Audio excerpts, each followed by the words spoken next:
So, you voted for Trump. Well, congratulations, you guys are winners, right? Make America great again. But, you know that feeling you've got in the pit of your stomach right now?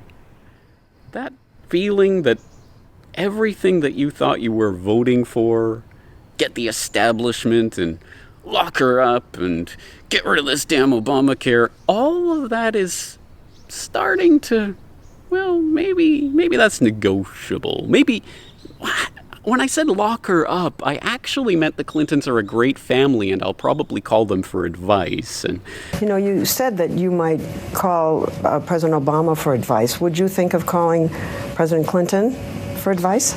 Well, he's a very talented guy, both of them. I mean, this is a very talented family. Certainly, I would certainly think about that. Obamacare, well, actually, I like a lot of aspects of it. We just got to reform it a little bit.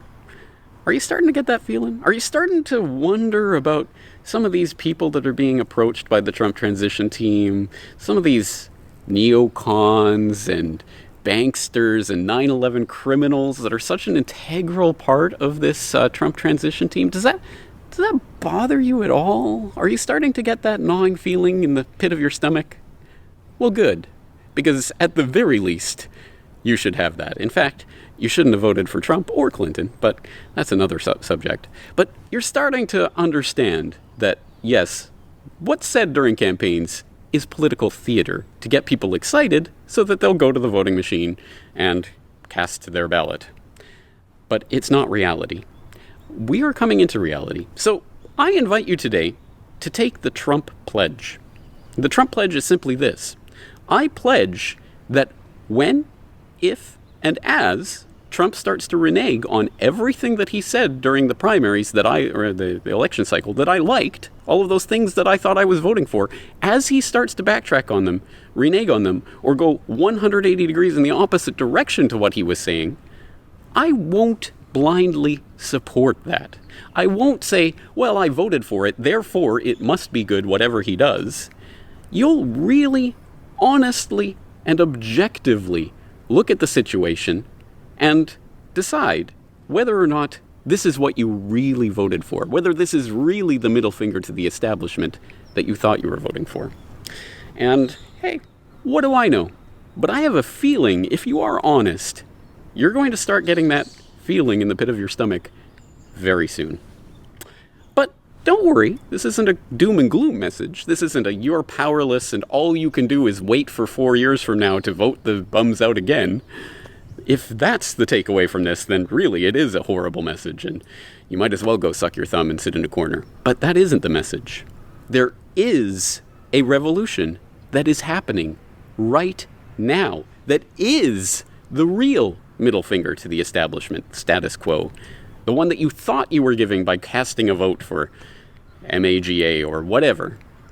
It's actually happening, and it has nothing whatsoever to do with presidential politics. It has nothing to do with who is sitting in the Oval Office. It has nothing to do with Republican or Democrat or anything involving that political game, the theater, the charade that they dangle in front of your eyes every 4 years. This is your chance to make a difference, guys. Go and make that tick in a box, and then you can go back to sleep. No, the real revolution is already taking place, and it's not being televised. If you want to know about that real revolution, I invite you to join me tomorrow where I'll talk a little bit more about it. In the meantime, I invite you to take that Trump pledge, and if you do, if you know in your heart of hearts that you're going to hold Trump and the Trump administration to the same standard as you would Hillary or anyone else because you voted for principles and not for a man, then I invite you to leave that comment in the comment section. I took the Trump pledge. And hey, let's get it trending on social media, guys. Why don't you use the Trump pledge hashtag when you're tweeting this out to your fellow cohorts, right? I'm not holding my breath on that.